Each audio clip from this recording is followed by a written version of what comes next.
Movie की शुरुआत में हमें 1931 इलिनॉइस का सीन दिखाया जाता है, जहां सुलिवान नाम का आदमी अपनी फैमिली के साथ पीसफुली रहता था, जो शाम को फैमिली के साथ अपने बॉस के घर चला जाता है, जहां पर एक फ्यूनरल होने वाला था।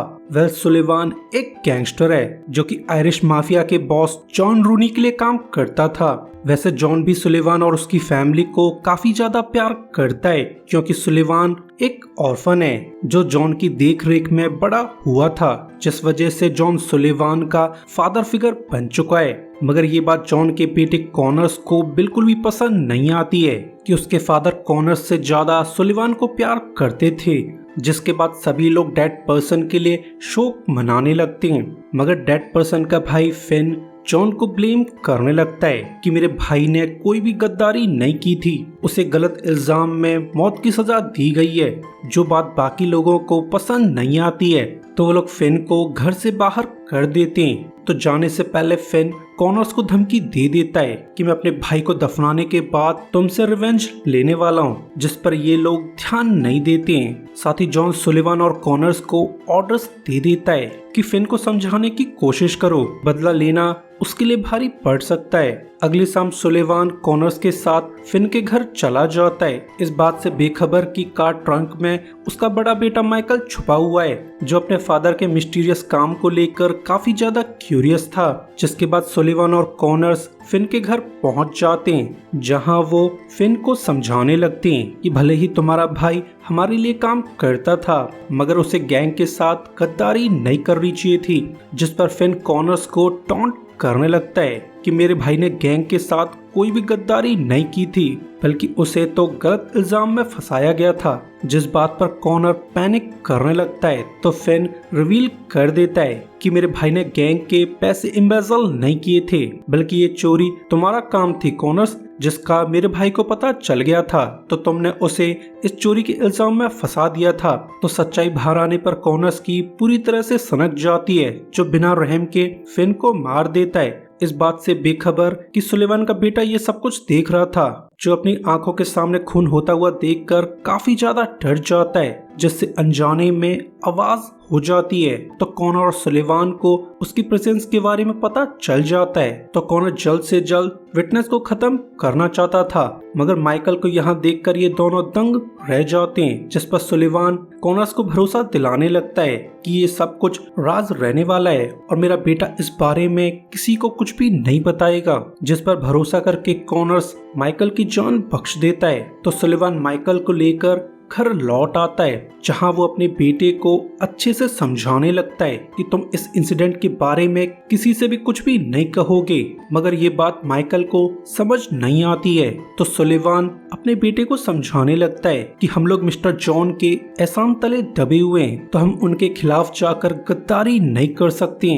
तो माइकल को सोचकर अपने फादर की बात मान जाता है। जल्द ही कुछ दिन बीत जाते हैं, जहां जॉन के घर में एक माफिया मीटिंग चल रही थी, जिस दौरान जॉन अपने बेटे को अच्छे से सुना देता है और अब उसे कॉनर्स की काबिलियत पर शक होने लगा था। तो वो सुलिवान को गैंग का सेकंड इन कमांड बना देता है, जो कि गैंग का नेक्स्ट बॉस बनने वाला था। मगर ये बात कॉनर्स से हजम नहीं हो पाती है, क्योंकि ये गैंग तो उसे विरासत में मिलने वाला था, मगर अब सुलिवान उसकी विरासत पर हाथ डालने वाला है। तो कॉनर सुलिवान को रास्ते से हटाने का प्लान बनाने लगता है, जिसके लिए वो एक दिन सुलिवान को लेटर दे देता है, ये कहते हुए कि तुम्हें ये लेटर कैस्टिलो नाम के क्लब ओनर को देना होगा, जो कि फादर के लिए काम करता है। तो ये जानकर सुलिवान काफी ज्यादा कंफ्यूज था, मगर फिर भी वो कैस्टिलो के बाहर चला जाता है, जहां सुलिवान का दिया लेटर देखकर कैस्टिलो डेंजरस एक्सप्रेशंस बनाने लगता है, जिसे सुलिवान ने भी नोटिस कर लिया था। और इसी दौरान कैस्टिलो अपने बॉडीगार्ड को इशारा कर देता है, मगर वो बॉडीगार्ड कुछ कर पाता उससे पहले ही सुलिवान उसे गोलियों से भून देता है। साथ ही वो कैस्टिलो की भी खोपड़ी खोल देता है, मगर अब उसे कुछ भी समझ नहीं आ रहा था। तो वो कॉनर्स का दिया हुआ लेटर पढ़ लेता है, जिसके हिसाब से कॉनर्स सुलिवान का खून करवाना चाहता था। तो अब सुलिवान को बैड फीलिंग्स आने लगती हैं, क्योंकि अब उसकी फैमिली खतरे में पड़ चुकी थी। तो वो जल्दी से घर जाने लगता है, वहीं सुलेवान के घर पर एक मास्क वाला बंदा आ जाता है जो सुलेवान की वाइफ एनी और उसके छोटे बेटे पीटर का खून कर देता है, जिसके बाद वो बड़े बेटे माइकल को ढूंढने लगता है जो उसे घर में कहीं भी नहीं मिलता है। तो वो खराब मूड से बाहर जाने लगता है, इस बात से बेखबर कि बड़े बेटे ने सब कुछ देख लिया था। साथ ही उसे पता चल चुका है कि ये खूनी और कोई नहीं जॉन का बेटा कॉनर्स है। तो कॉनर्स के जाने के बाद लड़का काफी ज्यादा दुखी था क्योंकि उसे एहसास हो चुका है कि ये सब कुछ उसके टूचियापे की वजह से हो रहा था। जल्द ही सुलेवान यहाँ आ जाता है जो अपने बड़े बेटे को जिंदा देखकर काफी ज्यादा रिलीफ था, मगर जब उसे अपनी वाइफ और छोटे बेटे के बारे में पता चलता है तब वो पूरी तरह से टूट जाता है। वहीं जॉन को इस मैटर के बारे में पता चल चुका था जो अपने बेटे को बुरी तरह से पीटने लगता है, मगर जो भी हो कॉनर्स उसका बेटा था, जिस वजह से जॉन उसकी गलतियों को माफ कर देता है। वहीं सुलेवान ने टाउन छोड़ने का डिसाइड कर लिया था, मगर वो जाने से पहले जॉन के घर चला जाता है। ऑब्वियसली वो टाउन छोड़ने से पहले कॉनर्स का खून करना चाहता था, मगर इस बात का अंदाजा जॉन को हो चुका था जिसने पहले ही अपने बेटे को यहाँ से भगा दिया था। साथ ही वो जॉन के साथ सेटलमेंट करना चाहता था, मगर ये बात सुलेवान को पसंद नहीं आती है जो जॉन के मैसेंजर को मारकर यहाँ से निकल जाता है, जिसके बाद ये बाप बेटे टाउन छोड़कर शिकागो चले जाते हैं ताकि ये लोग नई शुरुआत कर सकें, जहाँ पर सुलेवान की मुलाकात फ्रैंक नाम के आदमी से हो जाती है जो कि आउटफिट नाम की क्राइम सिंडिकेट का लेफ्टिनेंट हुआ करता था। एल कैपोने नाम के आदमी ने कंट्री वाइड क्राइम सिंडिकेट बनाई थी जिसको आउटफिट का नाम दिया गया था। साथ ही इस ऑर्गेनाइजेशन में काफी सारे माफिया और गैंग्स शामिल थे, जिस ऑर्गेनाइजेशन में जॉन का गैंग भी छोटा सा पार्ट था। तो सुलेवान आउटफिट के लिए काम करने का ऑफर देने लगता है, जिसका ऑफर फ्रैंक एक झटके में ठुकरा देता है क्योंकि वो सुलेवान के लिए जॉन के गैंग को दुश्मन नहीं बनाना चाहता था। तो उसकी बातों को सुनकर सुलेवान को एहसास हो जाता है कि आउटफिट ने कॉनर्स को पहले से प्रोटेक्शन दे दी है, तो वो खराब मूड में यहाँ से निकल जाता है, इस बात से बेखबर कि बगल वाले रूम में जॉन और उसका बेटा कॉनर्स मौजूद थे जिन्होंने सुलेवान की पूरी बातें सुन ली थी। तो फ्रैंक उन्हें क्लियर कर देता है कि सुलेवान काफी ज्यादा खतरनाक आदमी है जो तुम्हारे बेटे को मौत के घाट उतारने से पहले रुकने वाला नहीं है, जिस बात का एहसास जॉन को भी हो चुका था, मगर वो अपने हाथों से ही सुलेवान का खून नहीं करवाना चाहता था, जिसके लिए फ्रैंक उसे एडवाइस देने लगता है कि क्यों ना तुम सुलेवान के नाम की सुपारी दे दो जो तुम्हारा काम बखूबी कर सकते हैं। तो अपने बेटे की खातिर जॉन सुलेवान के नाम की सुपारी दे देता है, जिसका काम हार्ल नाम के आदमी को दिया जाता है जो कि पूरी तरह से साइको था, जो कि अपने मर्डर विक्टिम्स को मारकर उनके फोटोज ले लेता था ताकि वो इन फोटोज को याद के लिए रख सके। वहीं जॉन ने सुलेवान की वाइफ और बेटे का फ्यूनरल करवा दिया था, जहां पर सुलेवान की बाकी फैमिली मौजूद थी जिन पर हार्लन नजर रखने लगता है। तो वो बड़ी चालाकी से सुलेवान की सिस्टर इन लॉ सेरा की बातें सुन लेता है, जिससे उसे पता चल जाता है कि सुलेवान अपने बेटे के साथ प्रेडिशन नाम की जगह जा रहा था, तो वो भी बड़ी जल्दी से प्रेडिशन की तरफ जाने लगता है। वहीं सुलेवान अपने बेटे को लेकर काफी दूर तक निकल चुका था, जिन्हें चलते चलते शाम हो जाती है। तो सुलेवान रात का खाना खाने के लिए एक डाइनर में चला जाता है जहां पर हार्लन पहले से मौजूद था, जिसका वियर्ड बिहेवियर देखकर सुलेवान अलर्ट हो जाता है क्योंकि ये बंदा उसे बैड फीलिंग्स दे रहा था। तो वो बहाना बनाकर डाइनर से बाहर चला जाता है, जिसका एहसास हार्लन को भी हो जाता है। तो ऑब्वियसली वो सुलेवान का पीछा करना चाहता था, मगर सुलेवान काफी चालू था जिसने हार्लन की कार का टायर पंचर कर दिया था। तो हार्लन गुस्से में सुलेवान की कार पर गोलियां चलाने लगता है। तो गनशॉट्स की आवाज सुनकर एक पुलिस वाला यहाँ आ जाता है जो कि हार्लन को अरेस्ट करना चाहता था, मगर अब हार्लन पूरी तरह से भड़क चुका था जो गुस्से में इस पुलिस वाले को ठोक देता है। वहीं अब सुलेवान को पता चल चुका था कि उसके पीछे किलर्स लगा दिए गए, तो वो अपना प्रेडिशन जाने वाला प्लान कैंसिल कर देता है क्योंकि उसके किलर को भी पता चल चुका होगा कि वो लोग प्रेडिशन जाने वाले। तो अब सुलेवान शिकागो में रुक फ्रैंक के लिए प्रॉब्लम खड़ी करना चाहता था, क्योंकि उसे अच्छे से एहसास है कि ये किलर उसके पीछे फ्रैंक ने लगाया होगा। तो ये सब माइकल को समझ नहीं आ रहा था। तो सुलेवान उसे क्लियर कर देता है कि हमारे पीछे किलर लगाने वाले आदमी का नाम फ्रैंक नीति है, जो कि आउटफिट नाम की ऑर्गेनाइजेशन के लिए काम करता है, जिन्होंने कॉनर्स को प्रोटेक्शन दे रखी थी। तो अब हम आउटफिट का पैसा लूटने वाले हैं, क्योंकि किसी भी क्रिमिनल ऑर्गेनाइजेशन के लिए उसका पैसा सबसे ज्यादा कीमती होता है। तो अगर आउटफिट पर प्रेशर बनाया जाए तो वो लोग कॉनर्स को अबेंडन कर देंगे, जिससे हम लोग अपना रिवेंज पूरा कर सकते हैं। जिसके लिए सुलेवान अपने बेटे को कार चलाना सिखा देता है, ताकि माइकल उसका ड्राइवर बन सके।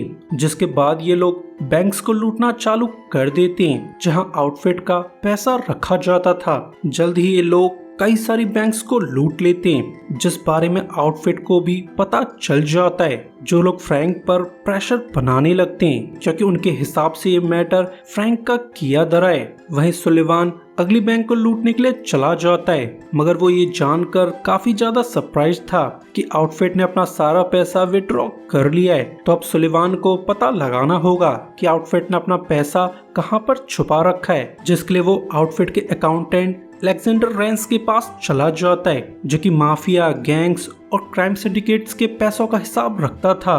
तो अलेक्जेंडर के पास जाकर सुलेवान इंटेरोगेट करने लगता है कि आउटफिट का पैसा कहां पर छुपाया गया है, इस बात से बेखबर कि वो एक ट्रैप में फंस चुका है, क्योंकि शुरुआत से ही हार्लन अलेक्जेंडर पर नजर रख रहा था, जो यहाँ पर आकर सुलेवान पर गोलियां चलाने लगता है, जिसका सुलेवान भी जवाब देने लगता है। और फिर इनके बीच गन फाइट चालू हो जाती है, जहां सुलेवान हार्लन को इंजर्ड करके रांस का ब्रीफकेस चुरा लेता है। मगर जो भी हो, हार्लन एक टॉप क्लास असैसिन था, जो इंजर्ड हालत में भी सुलेवान के कंधे में गोली मार देता है, जिससे सुलेवान की हालत खराब होने लगती है और जल्द ही वो बेहोश हो जाता है। तो ये देखकर माइकल पैनिक करने लगता है, जो जल्दी से एक फार्म चला जाता है, जहां पर एक एल्डरली कपल रहता था, जो माइकल और सुलेवान की हालत देखकर उनकी हेल्प करने लगते हैं। साथ ही वो गोली निकालकर सुलेवान के घाव को ट्रीट कर देते हैं, जिससे सुलेवान को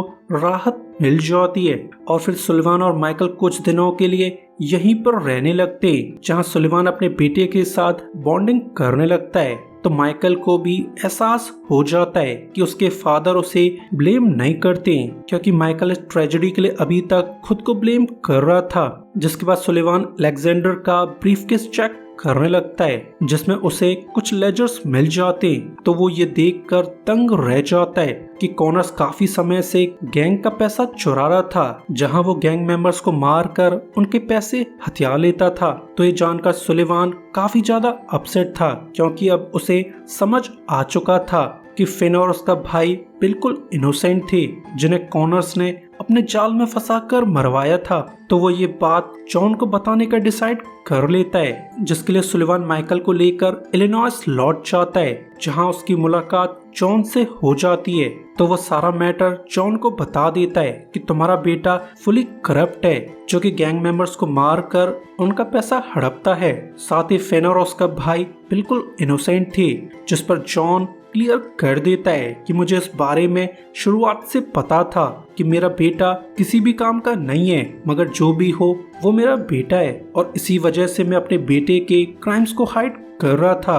तो ये जानकर सुलेवान काफी ज्यादा दुखी था। साथ ही वो आयरिश गैंग को खत्म करने का डिसाइड कर लेता है, जो अपनी थॉमसन लेकर हंट के लिए रेडी हो जाता है। उसी शाम जॉन अपने घर जा रहा था, तब उसके क्रू पर हमला हो जाता है, जहां थोड़ी सी देर में ही जॉन के बॉडीगार्ड्स को मार दिया जाता है। ऑब्वियसली ये मैसेकर सुलेवान ने किया था, जिसे यहाँ देखकर जॉन डरने के बजाय रिलीफ फील करने लगता है, क्योंकि वो सुलेवान की ट्रेजेडी के लिए खुद को जिम्मेदार मानता था। मगर जो भी हो, कॉनर्स उसका बेटा था, जिसे वो सुलेवान के हवाले करना नहीं चाहता था। तो सुलेवान न चाहते हुए भी जॉन का खून कर देता है, जिसके मर्डर की रिपोर्ट फ्रैंक को भी मिल जाती है, जो कि अब काफी ज्यादा परेशान था, क्योंकि सुलेवान ने उसका और आउटफिट का काफी ज्यादा नुकसान कर दिया था। तो वो सुलेवान के साथ नेगोशिएट करने के लिए राजी हो जाता है, जहां वो सुलेवान को कॉनर्स का पता बता देता है। तो सुलेवान उस होटल चला जाता है जहां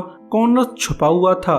तो वो होटल रूम जाकर कॉनर्स का खून कर देता है, जिससे सुलिवान का रिवेंज पूरा हो जाता है। तो वो अपने बेटे के पास लौट जाता है, जिसे सही सलामत देखकर माइकल काफी ज्यादा खुश था। जिसके बाद ये लोग ट्रेडिशन चले जाते, जहां पर सुलिवान रिटायरमेंट लाइफ जीने वाला था, क्योंकि उसके पास सरवाइव करने के लिए काफी सारा पैसा मौजूद था जो उसने आउटफिट से चुराया था। मगर तभी कोई सुलिवान को गोलियों से भून देता है, जिससे बेचारा सुलिवान तड़प तड़प के मरने लगता है। तो वो ये देखकर काफी हैरान था कि उसे मारने वाला आदमी और कोई नहीं, हार्लन है, जिसे तो अब ये मिशन अबेंडन कर देना चाहिए था। मगर अब हार्लन मिशन के बजाय सुलिवान से रिवेंज लेना चाहता था, जिसके बाद वो सुलिवान का फोटो लेने के लिए रेडी हो जाता है। मगर तभी यहाँ पर माइकल आ जाता है, जो हार्लन पर गन तान कर उसे थ्रेटन करने लगता है। मगर वो हार्लन को मार पाता उससे पहले ही सुलिवान हार्लन को जान से मार देता है, क्योंकि जो भी हो वो अपने बच्चे को एक क्रिमिनल बनते हुए नहीं देख सकता। और फिर सुलिवान अपने बच्चे के सामने ही दम तोड़ देता है, जिससे माइकल काफी ज्यादा दुखी था। तो वो अपने फादर की कार लेकर उस ओल्ड कपल के हाउस लौट आता है, जिन्होंने पहले सुलिवान और माइकल को पनाह दी थी। तो वो माइकल की सिचुएशन जानकर उसे एडॉप्ट कर लेते हैं, और अब माइकल एक फार्मर की तरह लाइफ जीने वाला था। सो गाइस, वीडियो के लिए लाइक और सब्सक्राइब कर दीजिए ताकि हमें आपका सपोर्ट मिलता रहे। तो अभी के लिए good bye, thanks for watching.